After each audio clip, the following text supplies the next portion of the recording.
Yo soy el doctor Alexis Méndez, graduado en la Universidad Nacional Autónoma de Honduras.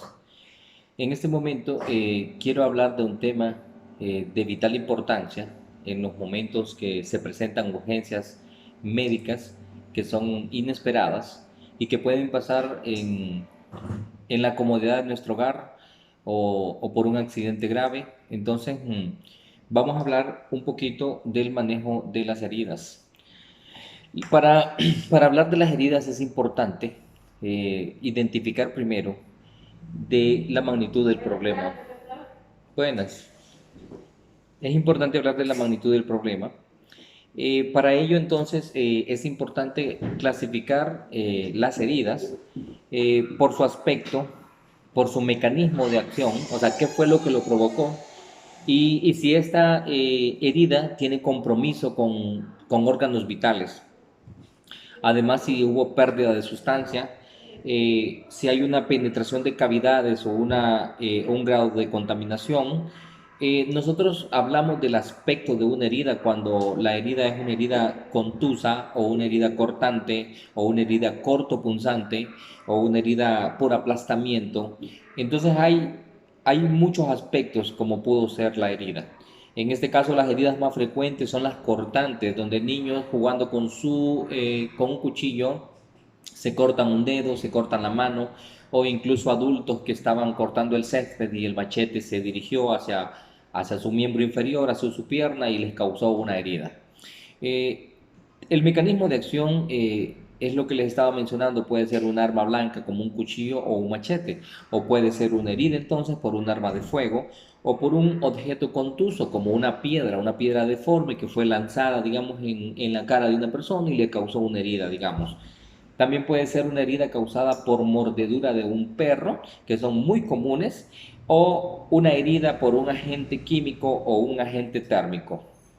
En esta ocasión, un agente térmico sería el escape de las motocicletas, que muchos niños tienen contacto con este y, y el dueño de la motocicleta en ese momento acababa de estacionar su automotor, entonces el niño tocó el escape y estaba caliente y le produjo una herida térmica. Ahora bien, es importante ver si hay compromiso con tejidos vitales. ¿Por qué? Porque de eso va a depender si una herida es simple o una herida es complicada. Una herida, digamos, en la mano, entonces es una herida simple, pero si esa herida es profunda y toca algún vaso sanguíneo, entonces esa herida se convierte en complicada. Además, la pérdida de sustancia. Pérdida de sustancia es en general que perdamos, digamos, un dedo. Por ejemplo, la gente que trabaja en los aserraderos, que de repente tienen una herida y tienen un corte total de un dedo. Entonces, hay una pérdida de sustancia. Las heridas también pueden ser penetrantes o no penetrantes. Por ejemplo, una persona no se tropezó y cayó en un objeto puntiagudo y ese objeto pudo introducirse por esta área y salirle por la otra. Entonces esa herida es una herida penetrante que lo que causa es una laceración. Por el grado de contaminación, también la vamos a clasificar por el grado de contaminación. Una herida será contaminada o será limpia dependiendo del tiempo de evolución. Si la herida fue hoy a las 6 de la mañana y ahorita son las 6 de la tarde, entonces han pasado 12 horas. Es una herida contaminada porque han pasado más de 6 horas. Y esa herida hay que tratarla ahora con más importancia, porque probablemente no solo es una herida que ya viene solo también contaminada por una bacteria. Y una herida sucia también es mayor de 6 horas. Entonces es una herida no solo contaminada, sino que está sucia. Vamos a ver algunos ejemplos de heridas. Por ejemplo, esta herida que estamos observando en esta imagen es una herida abierta donde podríamos decir que no tiene bordes limpios. Es una herida que a simple vista se observa que no tiene un corte lineal, sino es un corte deforme.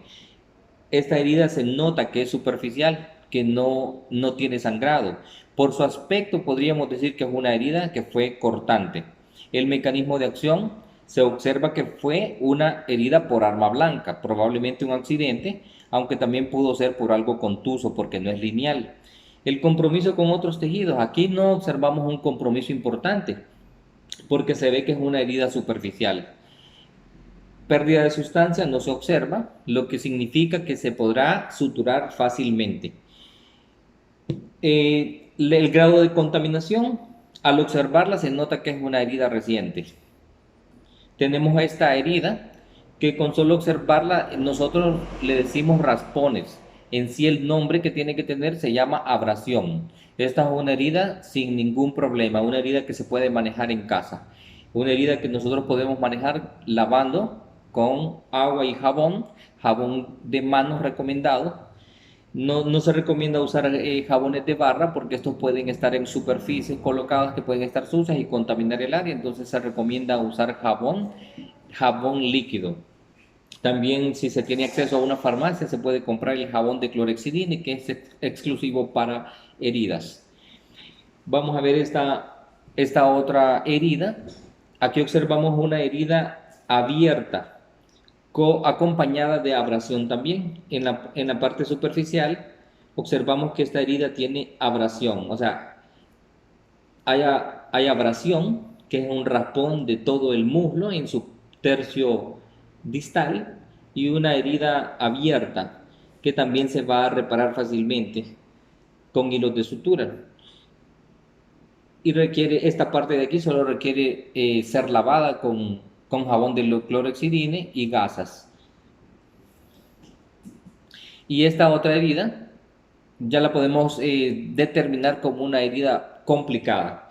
Estas heridas normalmente ocurren en aquellas personas que tienen problemas de insuficiencia venosa, que tienen diabetes, entonces son muy frágiles de sus miembros inferiores y de repente pueden rozar con algún objeto y causarles heridas que son sumamente graves. Y es ahí la importancia de tener conocimiento básico de qué hacer en este caso. En este caso, nosotros podemos colocar un- unas gasas compresivas, comprimir sobre la herida para detener el sangrado, porque esta herida le puede causar complicaciones severas a la persona si tiene mucha pérdida de sangre. Entonces lo que vamos a hacer principalmente es detener el sangrado.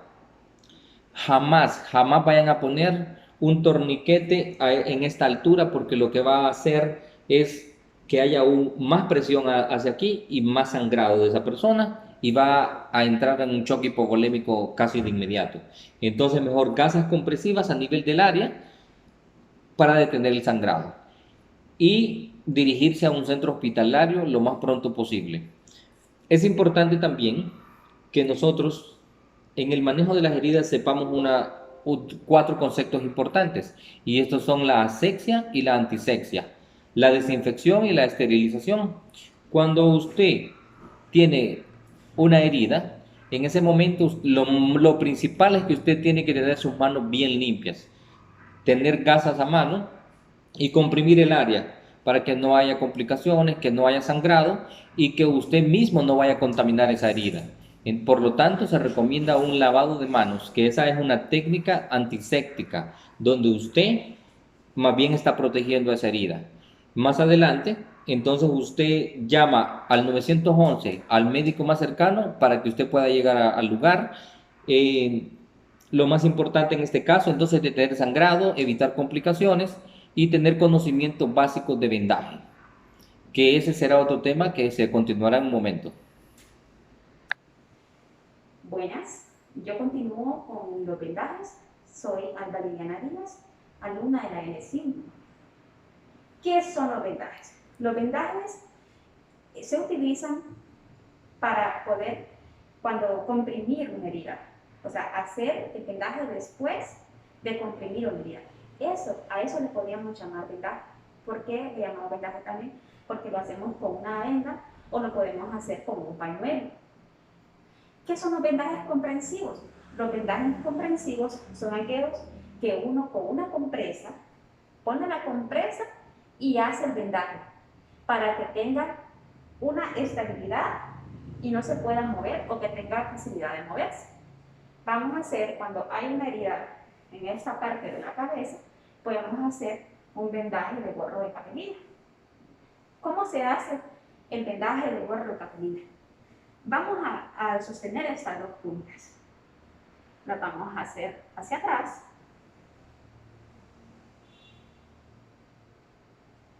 Y vamos a buscar a manera que quede de lado. Y vamos a hacer esta parte hacia adelante. Si es con un pañuelo, lo que vamos a hacer es lo siguiente. Vamos a hacer un nudo, ¿verdad? Si es con un pañuelo.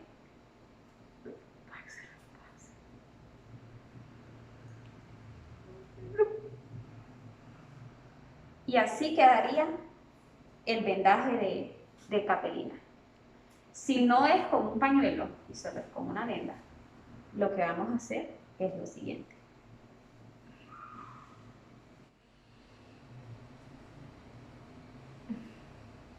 Así, y así queda el vendaje de gorro de capelina. ¿Qué pasa cuando hay una herida? ¿Qué pasa cuando hay una herida? Cuando hay una herida, lo que es en la muñeca o lo que es acá en la mano o cerca de los dedos, podemos hacer vendaje hemostático. Ponemos el apósito, que sería la compresa, o sea, la gasa, hacemos un vendaje así, le damos una vuelta y le damos otra vuelta acá por la muñeca.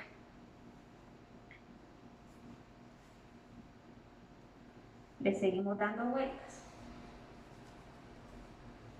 hasta que quede firme.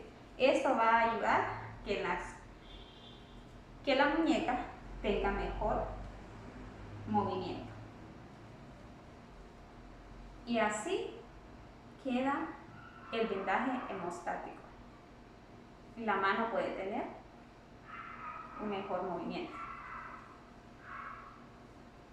¿Qué pasa cuando hay una herida en esta parte de acá? Ya puede ser en esta parte de acá o puede ser en el pie.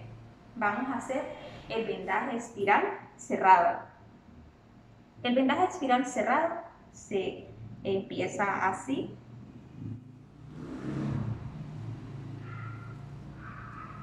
Vamos a irlo haciendo en manera circular.